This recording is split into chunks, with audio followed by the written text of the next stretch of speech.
na-apị ọ bịa ejebe chọta foto onye ọcha anyị jee na nke one of them fụ ndị oke ite a ejere ebe ahụ ijebe asị na thousands ite ebe a afa ndị mmadụ ma foto ndị mmadụ ya ndị yus ọnọkwa ya ndị yus niile m fụrụ ebe a ana m ene ụlọ anya n'iru nwayọọ nwayọọ mba ndị a soro na ndị ọjọọ a ụlọ so ndị ọjọọ abatala obodo fabụrụ ikuku ọ mmadụ ka fabụ anaghị ma ndị fabụ onwe onye ịma alụ na-eji ije ọjọọ sụọ ya imi ọ na-anụ just mere ana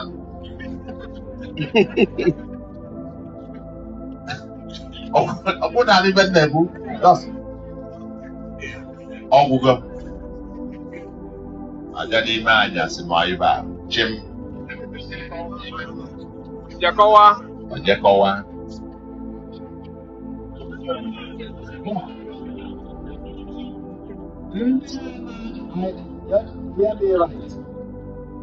I am against ndị na-eme omenala ọ bụrụ na anụ ndị na-eme omenala dị iche na ndị na-agwọ ajọ ọgwụ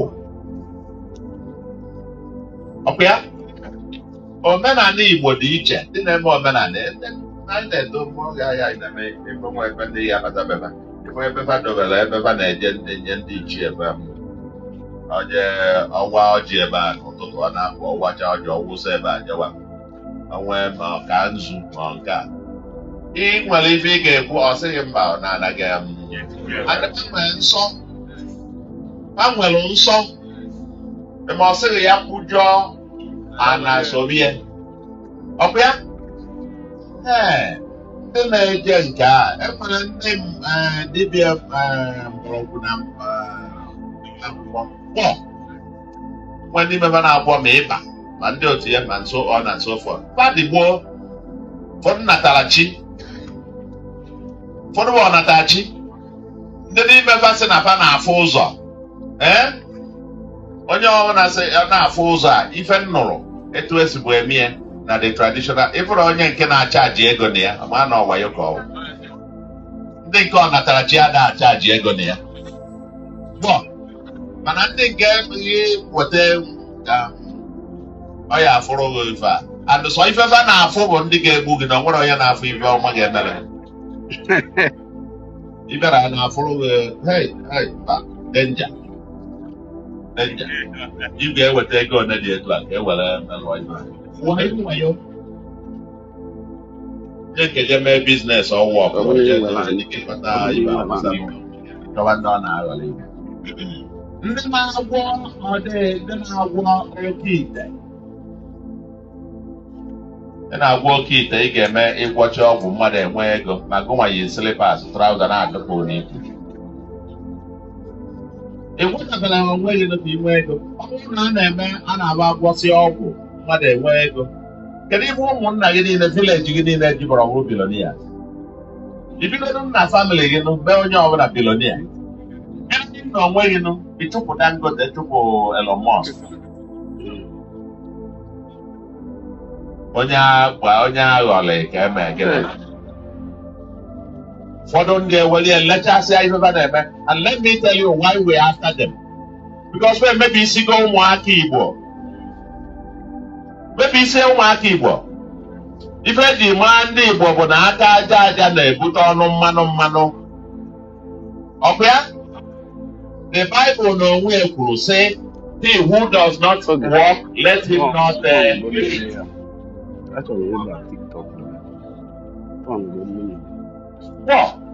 Peter's mmadụ asịghị ya uri ha gwara ọ dị n'Igbo dị n'oyibo maka enwekwuru ndị ụka ndị pastọ eme gbaragbara gburugburu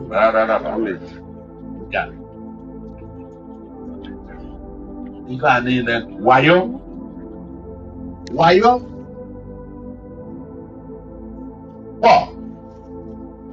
So mana anyị na-abịa nwayọọ nwayọọ.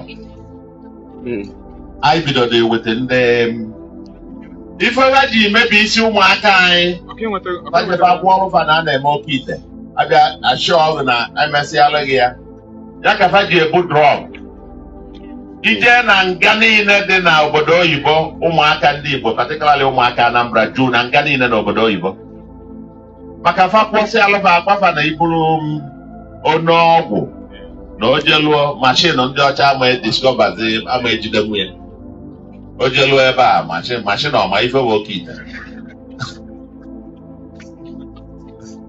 kọmputa ndị ọcha ama ife bụ oke ite ọ bụrụ na ọ na-awa ọgụ Naijiria emebere anyị ejere chụsịa mba obodo niile nwekọrọ ego fa ana-amerie ụmụaka anyị chi ụtụfọ by 9 o'clock ụmụaka apụtasịa ife a na anyị na bịa palọ na-aṅụ na-achọ onye ga-enye ya ego free onye ga-eweta mmanya free ọ bụrụ na ọ mee yahoo ọwụ ọkụrọ o jee ije gwọ ọgwụ ọ ga-abụ onye odelụ ka onye ọcha were nye ego ọnọdụ mee yahoo ọwụ ọkụrọ ọ baa ime ọfịa chọba onye ọ ga-ekidnap ụnụ ọghọtara ya bụ ife niile afa na-eme bụ ndị ya nọ n'ime ibe a fakọ jụọ ife a ị na-ene ebe fa nọ eme ife a ị na-ajụ ebe mmadụ dị ndụ ife a ka ọ na-aba na everyday o jecha ya ọpụta orie nri dara ụla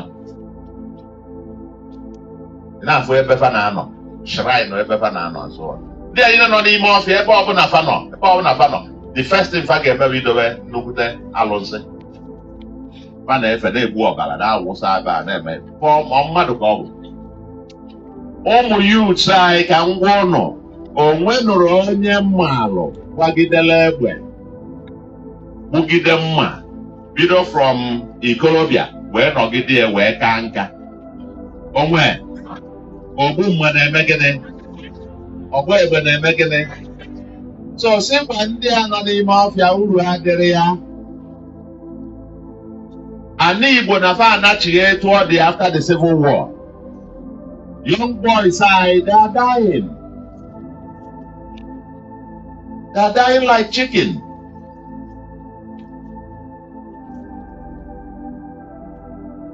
After the Civil War, maka ndị jere agha ọtụtụ anọtara. So, ndị nụrụ nwaanyị n'ime fa wee jebe agha widows ebe niile.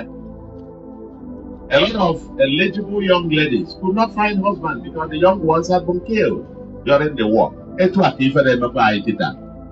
Nwa obere oge the next 20-30 years anyị ebido cry of marginalization. Mana anyị ji aka anyị na-egbu onwe anyị.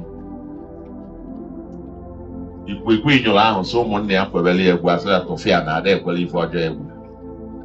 Alụ gba afọ ọbụla omenala mana nke a bụ alụ gbara afọ anyị sị na tụfịa na ọma abụ omenala. Anyị ga-eje we must reclaim our society. Ndị a niile na-aghọrọ isi ndị be anyị onwe nwaanyị meelụ nke a o mee nke a mee nke ọwụ ọkụrọ o jee yikọ ibe a sị na ya bụzi eze nwaanyị.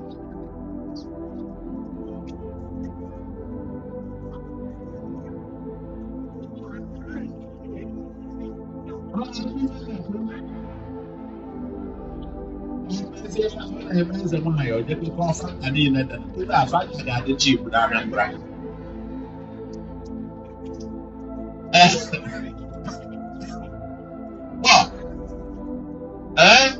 Price Fanta ga-ada maka ndị eze nwaanyị ekpọrọ ka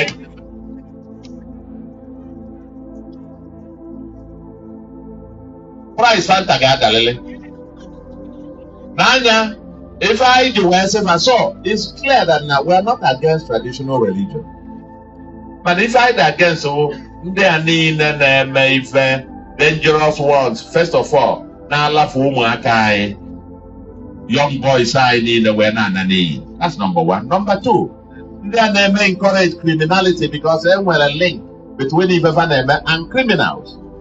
Ọfa na-enyefe encouragement fa ji eje ife na-eje. Ọ na-eje ebe nọọsụ ya ga-agwọli ya nke agwọli ya nke a ọka obi ọ pụtazie pam agbalị agba ya ife ọtọgbọ ka ọkụkọ ife a. We will make sure that those people are eliminated from buying. Ọ bụrụ culture buying. Ọ bụrụ culture Oburo omenala Igbo. And let me tell you, ndị eze nwaanyị na-eje na mmiri onye ọbụla na-eje ekulu na-anyụ ọ kwakọsịa nsị na aja ma ife ọ na-eme nke akwakọsịa o jee ebe a ọ wụnye na mmiri ndị mmadụ anọdụ ebe a na-ekuru ya na-eme gịnị. Unu ọghọta why we say na farm against na mmiri? No.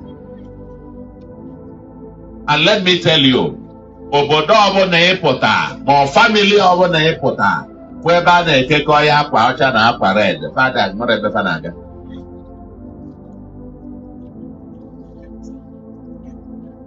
Jee obodo niile meghere ife a. How primitive a society dị. Ị ga na-afụ ife a na-akụ ya na-akọ eme nke. Go and walk. Jee mụọ aka ọlụ. Anyị nwere program 1U2 skills. Ịmụ aka ọlụ anyị enyelụ ya aka ime gịnị nwee ife ị na-alụ. Our youth. 2 skills.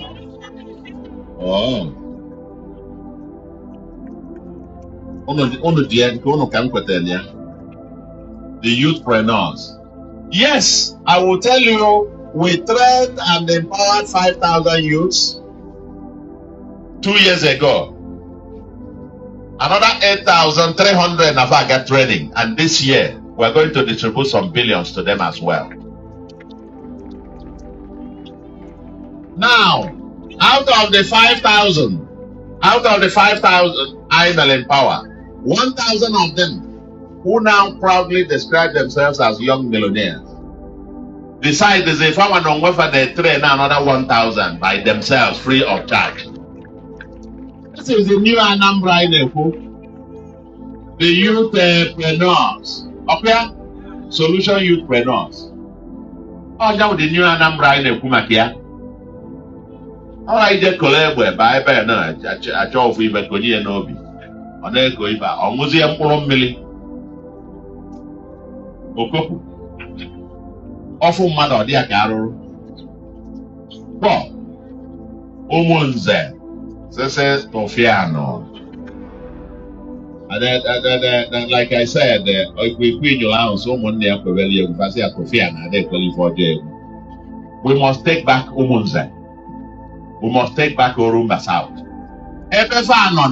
Once one people in on Atorofa, I be ready. And I can remember that. I can abia. I can Quado 5 twice Quado. And I get for son, Nubut also. So, onye no eba, we are making just eba puta. Or puta kai skill, guy call help where way for now. Man, ain't not the mafia, you are a criminal. And what below again? Ono do munza. Only nanya lieutenant na beg you must know on your book. You must manata for be begging alo. Because Emekatarana connected to kidnapping. I got to Obeya. Beya will say the government. I couldn't even know. So on your own, I got manata for you not be there again. Onye nwere ife ọ na-alụ si ebe ọzọ wee bịa ya si ụmụnze megide. Ọ bụrụ na iwe onye ụmụnze o nwere ndị mfụ na-eme social media ndị na-eme announcement. Ọ bụrụ na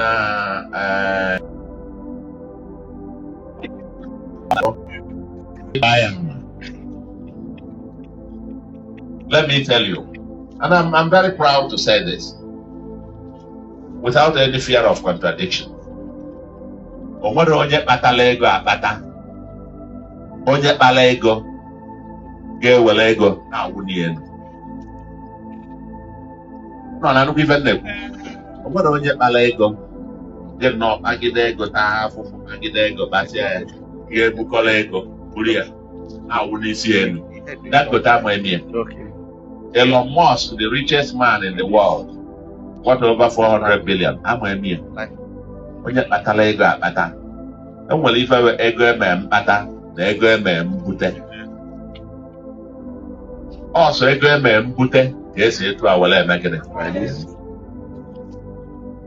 Ndị Igbo, we must go back to the roots.